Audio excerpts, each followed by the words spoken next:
swarm number 1 and a swarm trap. Third layer of comb with tons of bees. Thank you.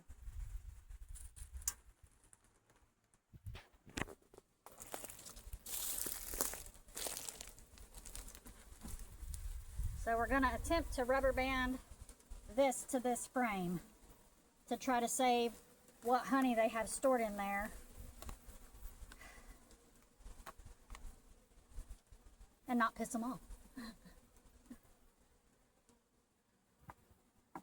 Newbie killer here.